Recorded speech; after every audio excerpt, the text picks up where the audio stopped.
TJ Minas Notícias, segunda edição. Pai e madrasta acusados de matar menino de 2 anos vão a júri popular. TJMG, Interpol, Polícia Federal e Ministério Público se unem para ampliar eficiência de prisões internacionais. STF invalida regras que flexibilizaram controle de qualidade de agrotóxicos. A entrevista de hoje é com a juíza Maria Luísa Rangel sobre o mutirão do Centro de Reconhecimento de Paternidade de Belo Horizonte. Você está acompanhando o TJ Minas Notícias, segunda edição.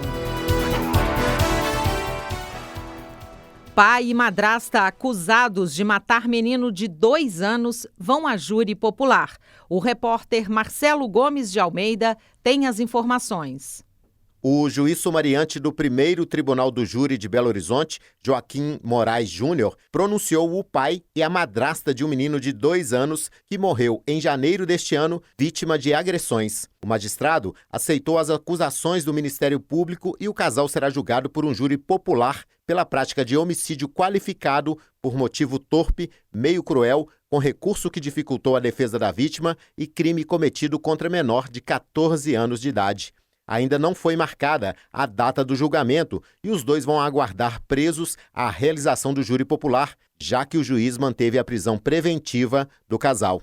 O menino morreu após ser atendido no Hospital de Pronto-Socorro João 23, na capital, apresentando um quadro de lesão na cabeça, escoriações do queixo e um edema na testa. Ele não resistiu aos ferimentos. A investigação da Polícia Civil concluiu que o menino foi agredido pela madrasta na casa em que eles moravam, no bairro Jaqueline, região norte da capital. Inicialmente, apenas a madrasta havia sido acusada de ter agredido a criança, mas o pai também foi indiciado por omissão de socorro. Segundo o juiz Joaquim Moraes, a acusada agrediu brutalmente a vítima, mantendo a criança em casa em agonia e sofrimento que persistiu mesmo após o pai tomar conhecimento do crime. Ele optou, segundo o juiz, por omitir-se na prestação de socorro, somente encaminhando o menino ao hospital após várias horas. Direto do Fórum Lafayette, em Belo Horizonte, Marcelo Gomes de Almeida. TJMG, Interpol, Polícia Federal e Ministério Público se unem para ampliar eficiência de prisões internacionais. As informações com Kátia Matos. Uma cooperação para ampliar eficiência no cumprimento de mandados de prisões internacionais foi tema de reunião nesta quinta-feira entre o presidente do TJMG, desembargador José Arthur Filho, representantes do Ministério Público de Minas Gerais e da Polícia Federal. A parceria trata de processos de extradição, tradução e expediente da difusão vermelha, também conhecida como notícia vermelha ou Red Notice. A cooperação representa a possibilidade de prisão da pessoa que se encontra em país estrangeiro e contra a qual existe mandado de prisão expedido por autoridade brasileira. Também é válida para a prisão daquele que, estando em território brasileiro, possuir a custódia decretada em outro país. A questão é regulamentada pela Instrução Normativa da Corregedoria Nacional de Justiça, órgão vinculado ao CNJ.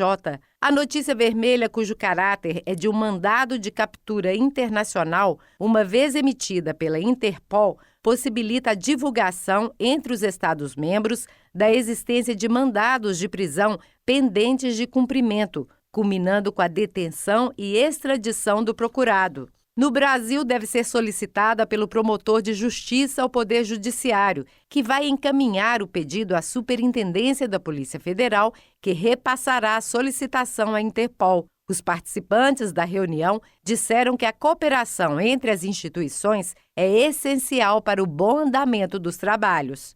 Do Tribunal de Justiça de Minas Gerais, Kátia Matos. Obrigada, Kátia.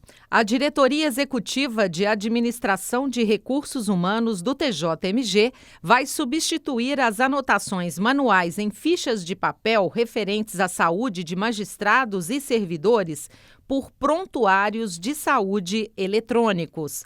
A medida vai ampliar a acessibilidade e a segurança das informações, dinamizando o atendimento de intercorrências e perícias.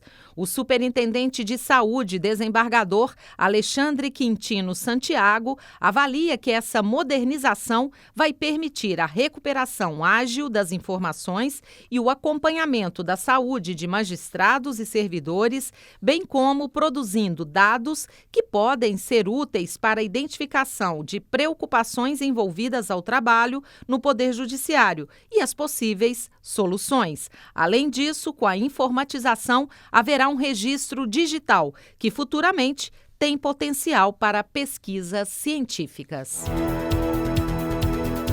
A seguir no próximo bloco. STF invalida regras que flexibilizaram controle de qualidade de agrotóxicos no país.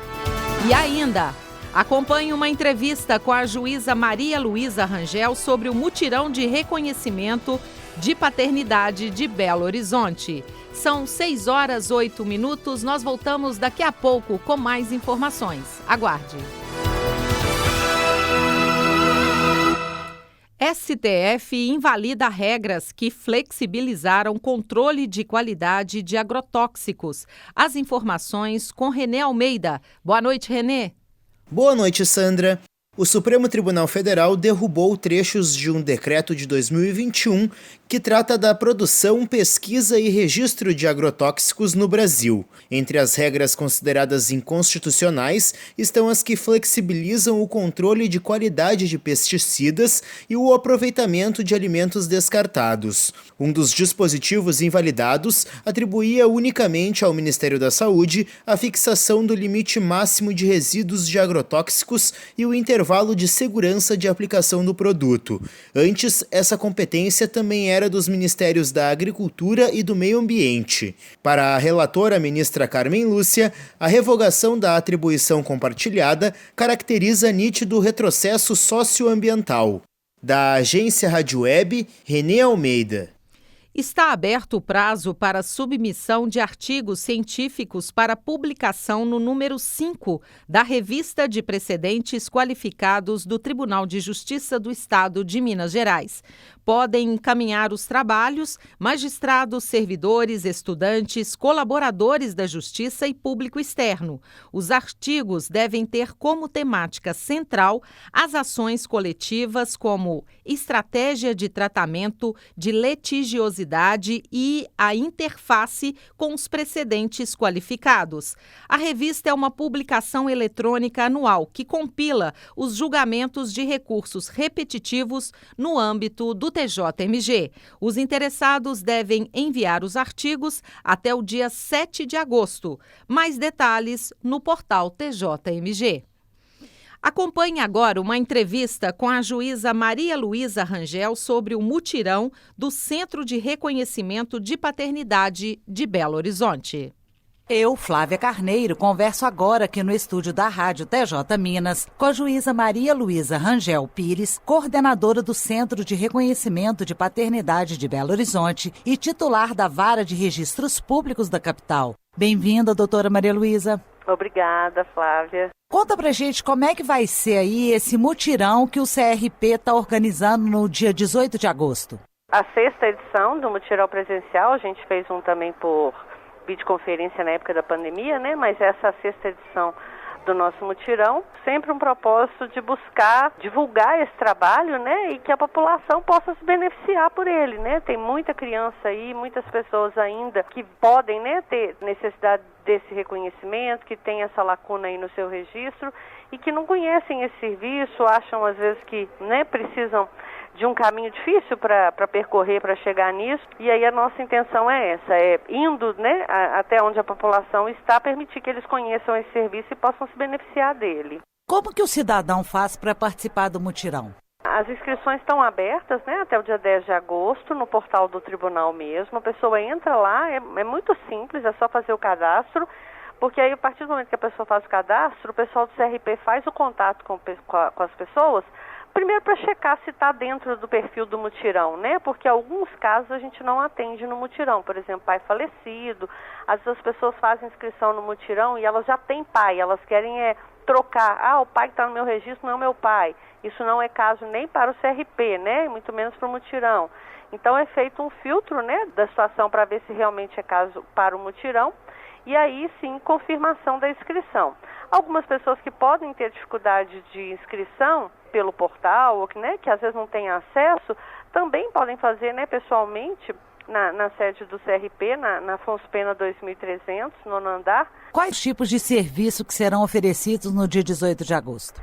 A gente vai fazer reconhecimento de paternidade e de maternidade de crianças, adolescentes e adultos, tanto reconhecimento biológico quanto reconhecimento socioafetivo, né? Aí entram os padrastos, enfim. A gente tem hoje 80 e poucos inscritos, mas com um volume até bem grande de paternidade socioafetiva, sabe? O que nos deixa até bem felizes. Importante a gente destacar que em relação à paternidade socioafetiva, é necessário que a pessoa não tenha um pai no registro, né? E que, portanto, esse padrasto pode assumir a paternidade, mas desde que essa pessoa não tenha um pai, e tem que ser para maiores de 12 anos, né? Hoje não é mais permitido para menores de 12 anos esse reconhecimento de forma administrativa. Então, a gente não consegue fazer mais no CRP. E no caso do reconhecimento biológico, lembrar, né, que vai ser disponibilizado o exame de DNA gratuitamente, né? Quer dizer, todo o serviço é gratuito, e a coleta do material para o exame de DNA vai ser feita lá no local mesmo do mutirão.